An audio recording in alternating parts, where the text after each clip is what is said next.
तर निकालाआधी राज्याच्या राजकारणात आरोप प्रत्यारोपांच्या फैरी झडत आहेत। नार्वेकर आणि शिंदेंमध्ये झालेल्या भेटीवरून ठाकरेंनी टीका केली आहे। या भेटीवरून कोर्टात प्रतिज्ञापत्रही सादर करण्यात आलंय। लवाद म्हणून आपल्या विधानसभेचे अध्यक्ष महोदय तिकडे जे काही बसलेले आहेत त्यांनी दोन वेळेला मग ते इल्लीगल असतील काही असतील पण मुख्यमंत्री यांना घरी जाऊन ते भेटले। म्हणजे दोन वेळा आतापर्यंत ते आरोपीला भेटलेले आहेत।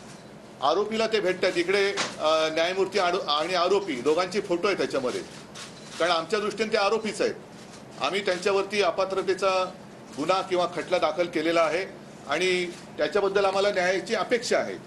आता हे जर न्यायमूर्ती आरोपीला घरी जाऊन भेटत असतील तर यांच्याकडनं उद्या आम्ही कोणत्या निकालाची आणि कसल्या न्यायाची अपेक्षा करावी।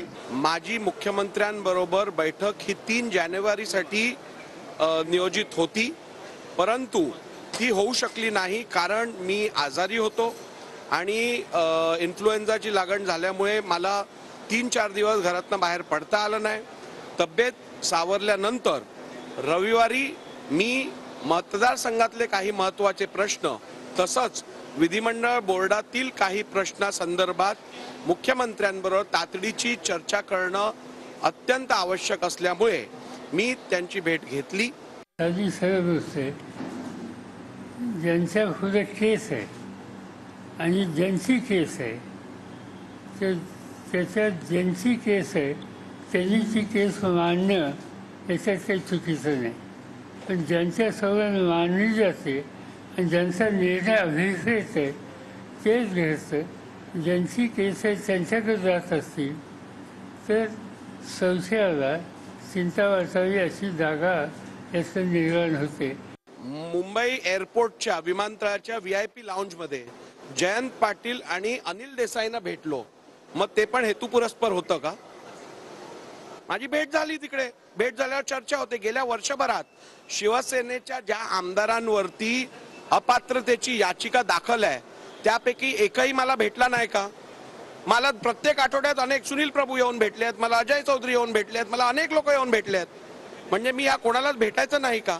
मला एवढीच अपेक्षा आहे की योग्य कायदेशीर अशा प्रकारचा निर्णय माननीय अध्यक्ष देतील।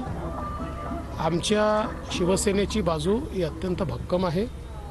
अतिशय कायदेशीर अशा प्रकारचं सरकार आम्ही तयार केलं आहे, त्यामुळे आम्हाला पूर्ण अपेक्षा आहे की माननीय अध्यक्षांच्या निकालातनं आम्हाला न्याय मिळेल आणि सरकार कालही स्थिर होतं, उद्याही स्थिरच राहील। देवेंद्रजींना निकाल काय हे माहीत असावं असं दिसतंय, कारण निकाल माहिती असं अप्रत्यक्ष होणे सुद्धा आत्ता सांगणं, आज उद्यानंतर सांगा, ही स्पीकरच्या प्रतिष्ठेला धक्का लावण्यासाठी। लोकशाहीमध्ये बहुमताला महत्त्व आहे आणि बहुमत आज आपण पाहताय की पहिल्या दिवसापासून बहुमत आमच्याकडे आहे।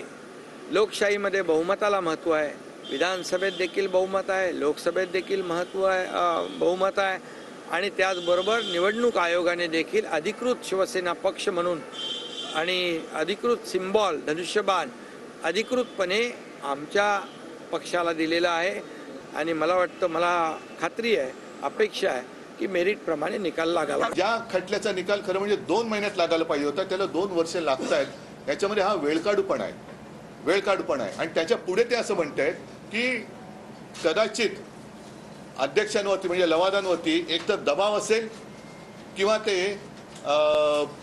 त्या याला म्हणजे तेवढे कार्यक्षम नसतील। याच्यापैकी एक अर्थ काढू शकतो, एवढ्या वेळ खेचत चाललेत।